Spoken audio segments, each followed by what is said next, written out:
would they do it?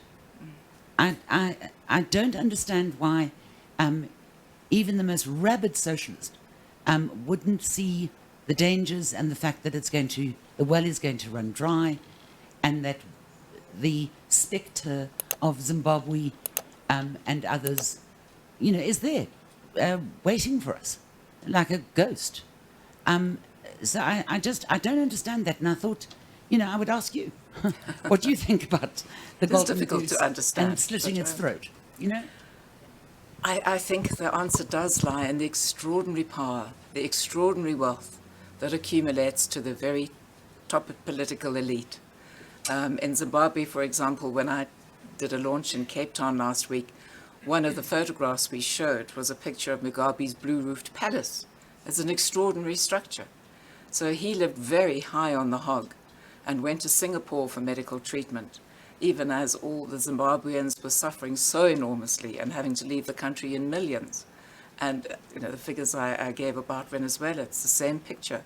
The very top elite do extremely well, and everybody else suffers. But the people who are enjoying the power, the people who are enjoying the wealth, don't think very much about how everybody else is suffering. And I'm afraid that there may be a sense of shock in relation to the ANC, which many people think of as a highly moral organization, partly because the way in which it conducted the struggle against apartheid has really been soft-soaped. Most people don't understand that this was a ruthless people's war, which was aimed primarily at killing their black opposition, and which was extremely successful in doing so.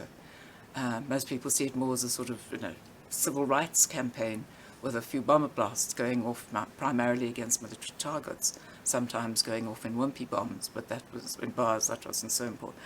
If you begin to understand how ruthless the ANC is, then you also can begin to understand how callous they can be to the poor. And this has been written into their DNA for a very long time. As I said, they embraced the idea in the 1960s, the SACP first and then the ANC, when they were worried that they were losing to the black organizations coming up inside the country after the Soweto revolt, the black consciousness organizations, and in Carter, they went to Vietnam to learn how to wage that people's war and weaken their black rivals. And they adopted something called the Green Book, Lessons from Vietnam, in which they said, we're going to go from liberation to socialism, but we're not going to tell anybody about that yet, because that would limit the support that we can gain as we're waging the people's war. So it's always been there, and it's now that they feel that they can be more open about it. And I think part of the reason is that we've reached a point in the NDR implementation where you can't really hide it, but also there is support for socialism growing in many different countries of the world, particularly among the youth. It's more than 30 years since the Soviet Union imploded. The knowledge of those 100 million deaths, etc., has all faded. And it's not top of mind among young people who have probably never been given much exposure to the crimes of humanity, against humanity that were committed in socialist countries. You know something about the Nazi death camps, but not about the Gulag, and not about the famines that killed 10 million people and so on. But around the world, there is now this increasing interest in socialism, an increasing sort of dissatisfaction, if not rejection, of capitalism. And so that also helps the ANC to say, we're not out of sync, we're in keeping with a trend, and what we're planning to do will be terribly good for us at the very top. Yeah, I think the sad irony is that the more that capital is disciplined and directed by the NDR, the more that the benefits of capitalism are actually diluted. Yeah. And more people start to question, where are the dividends from capitalism? We need something else. It's a sad irony. I see Mike Brown in the back there, and then we'll go to Tony next, and then to Terry after that, but one by one. Why don't we go with Tony first? Tony Hampson-Tyndale, with the cold. Thank you for your presentation. The main problem is that communism and socialism are just too good to share with the masses, and hence we get this parasitic government we have in South Africa. The ANC is not the greatest problem we have in South Africa. The greatest problem is people here and outside as well. It's voter apathy. Instead of demanding that we live a democracy rather than just talk about it. My question is, who is actually orchestrating this process? Because I seriously doubt the cerebral capability of the ANC to have put this all together. So it's presumably coming from outside, not improbably from liberalistic elements in the United States, but it's very difficult to understand who is actually controlling this process that we're heading towards, like the edge of a cliff. Thank you. Yeah. No, I think you're right to flag the voter apathy. You know, the figures I gave, 18 million people didn't go to the polls. Those are the people that we need to persuade to go out and vote. The bigger question of where does the ANC get these ideas from, I think you're quite right. It's not all homegrown.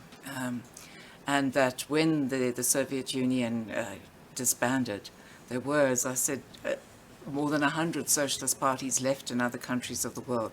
Many left-leaning commentators, analysts, academics in many Western democracies who were probably took a step back for sure, but then regrouped and increasingly came to the conclusion, as I said, that socialism had just been wrongly applied, and what had happened that had gone wrong was irrelevant, because we were going to get to real socialism now, and real socialism would be democratic, participatory, geared towards human rights. I think that the Socialist International is an important part of the way in which plans are made. I think from a book that I read a little while ago, there have been big gatherings held in different parts of the world where left-leaning NGOs and analysts from many different countries get together to talk about strategies and plans. I think that in South Africa, the idea for horizontal application of the Bill of Rights was partially developed by left-leaning academics in the US. The idea that you should have transformationism in our interpretation of our Constitution also comes from the US. So there is this whole body of no doubt very clever people in many different countries who are working on a way of trying to weaken capitalism, if not directly in the way that the ANC is doing, but certainly to badmouth it, to give it a bad press, and who are succeeding to the point where I think a recent Edelman poll showed that in most countries of the world, a majority of people think that capitalism is more of a problem than a solution. So the ANC can tap into all of this and obtain guidance, as it did during the People's War period, where it got daily advice from Moscow, even after the Soviet Union had disbanded. The old Moscow hands who'd worked with it for 30 years were still on hand to help guide it.